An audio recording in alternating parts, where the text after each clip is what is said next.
In all the excitement around the Switch's first year, it's been easy to lose sight of what's been lost now that Nintendo has effectively brought its handheld and homebound hardware together. Handheld gaming, Nintendo style, was never just about being able to take your games anywhere with you. It's about a subtly different philosophy of design, and a subtly different flavor of gaming. Sushi Striker, The Way of SushidoDeveloper, indieszeroPublisher, NintendoFormat, played on SwitchAvailability, out now on Switch and 3DS. You see that in so many Game Boy classics, and you most definitely find it throughout Nintendo's DS line. That the Switch effectively killed off, although Nintendo maintains it lives on, it's absent from the company's E3 show this year, which should offer some hint as to where the truth really lies. These were eccentric machines, and eccentric machines make for eccentric games.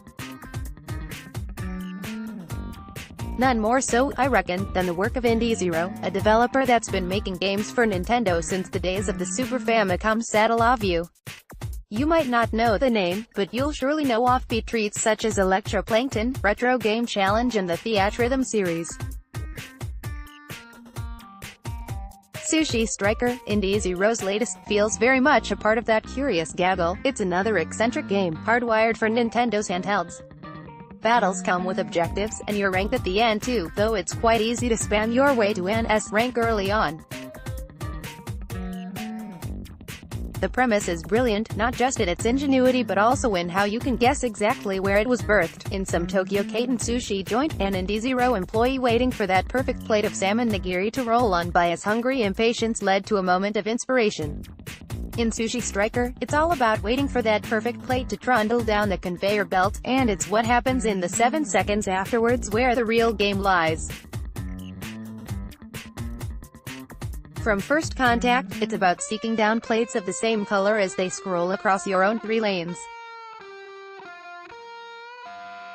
Oh, and all the time you're facing off against someone else doing the same, while you both have a shared lane you can pool from, the two of you piling up plates which can then be flung at your opponent in order to deal damage, the damage they deal stacking depending on combinations of color. And on that shared lane, you might get power-ups unlockable once you've chained a certain amount of plates together that could, for example, freeze your opponent. And all the while, you'll want to factor what type of sushi is on what plate, after all, seeing as there are different benefits to different types. After sitting through the cutscenes for the entire first world, I skip through them for the rest of Sushi Striker. I make no apologies. It's just 7 seconds you're given to perform a combo, but Sushi Striker squeezes a lot into those 7 seconds. Its matchups are almost as fast, an encounter never really lasting much longer than a couple of minutes. Good job, there are over 200 of them. Then, in Sushi Striker's fairly lengthy campaign, and the quick-fire action each match contains feels exquisite. Touchscreen control is possible when playing the Switch in portable mode, although traditional controls equate themselves just as well. There's a sweet tactility in swiping plates together then slinging stacks of them at your opponent, and I don't think I've played a puzzle game that's so purely satisfying in its action since Sega's Baku Baku Animal.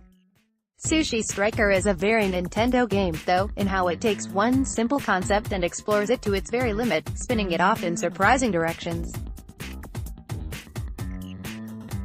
You'll see that spread out across the campaign, or distilled in one of the puzzle matches that ask you to clear a field of plates in 5 clean moves.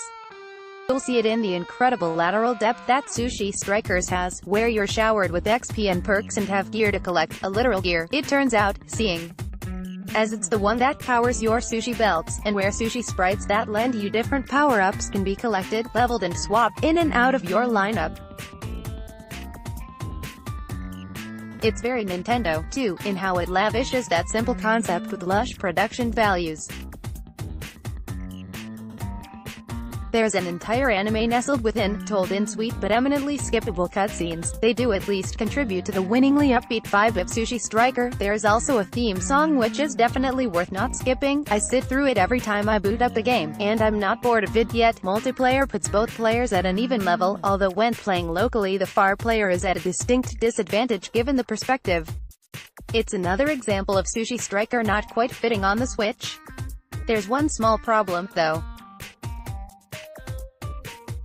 Sushi Striker's a fine example of the kind of left-field curio that was the lifeblood of the DS line. Indeed, it was first announced as a 3DS exclusive when it broke cover at last year's E3, but something feels a little lost in translation in its move to the Switch. The artwork, clearly made for an 800 by 240 display, feels exposed when blown up HD, while you miss the precision of a stylus and the added real estate of the 3DS extra screen. That 3DS SKU still exists, thankfully, and although it was unavailable prior to launch, surely it is the way to play Sushi Striker. The pricing and packaging also seem slightly out of joint, though you can blame that perception on the shifting landscape of the past 10 years, a shift that the DS itself precipitated as it made touchscreen gaming viable before it was ushered into the mainstream on iOS.